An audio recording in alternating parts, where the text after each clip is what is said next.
In today's episode, we continue north towards Montana's Glacier National Park. We stop early for camp, since the morning was filled with an impromptu vet visit for our oldest pup, Ella. She perked right up after some much-needed meds. The campground we chose was set in small-town Montana, Deer Lodge.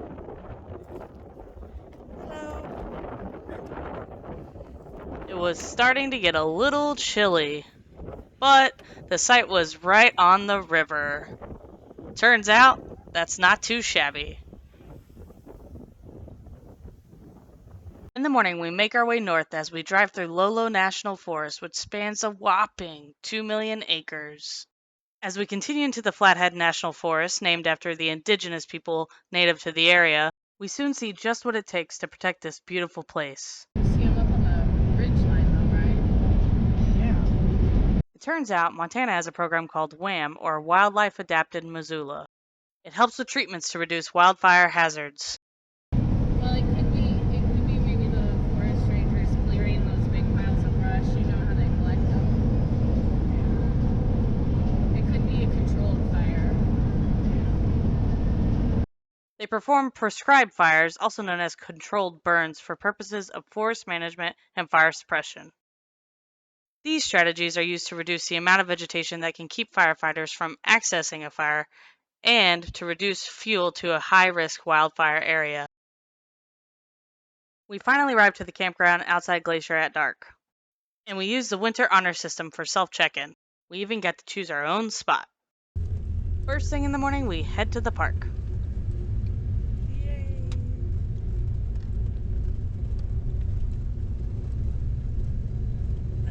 Everything's closed. Wait, we're not actually going out of Canada, right? Okay. Sorry, I see that Canada Welcome Center, and I was just checking.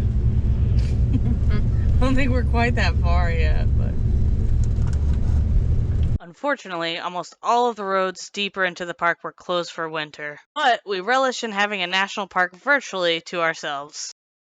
Of course, we had to do our photo shoot with the sign. We made it! We are ready to explore. No sooner than we entered were we greeted by the least shy deer we've ever met. Oh, he's calling for its mommy. Go ahead, go with your mommy. It's Bambi and his mom.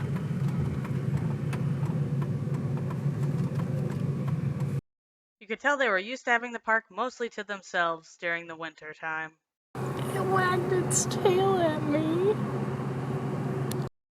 I get it though, the forest was gorgeous. Around Lake McDonald, however, you could see the intense effects of previous uncontrolled wildfires. Actually, there has been a fire in Glacier almost every year of its existence, with 2003's 136,000 acres burned being among the worst.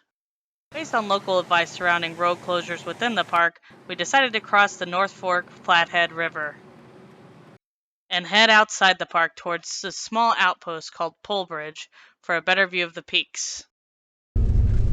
Trail Creek Port of Entry closed. No You can't go to access Canada. Yeah. Fun fact, Glacier National Park was combined with Waterton Lakes National Park in Alberta, Canada to form the world's first international peace park. The purpose was to underscore the international nature of wilderness and the cooperation required in its protection. She said this road dead ends. Yeah, this should go to Bullbridge. I would be lying if I didn't say this dirt and sometimes practically off-road suggestion from locals was a little nerve-wracking to take our home on. But hey, gotta work for the view sometimes. And for those that are unaware, Luann the van is not four-wheel drive, but she does know how to handle a good dirt road. The views from the road alone were mind-blowing.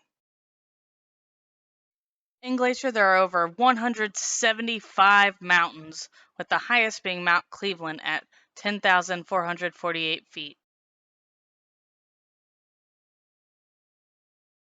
And honestly, the views from the road to Pole Bridge were almost better than Pole Bridge itself. Though I could see that drive being worth the bakery at the top that would have been open had it not been the start of winter. The next morning, we awoke to winter's first snow, pushing us to continue our journey.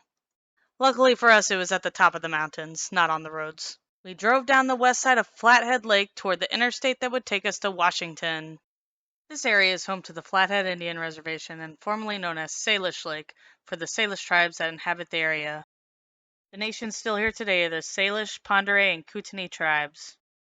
As we passed Fort Kona, one of the earliest white settlements in Montana, we remember the indigenous people that flourished here long before the arrival of European colonizers.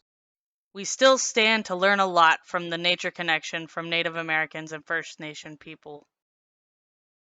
Join us next time as we arrive in Washington and see our first snow.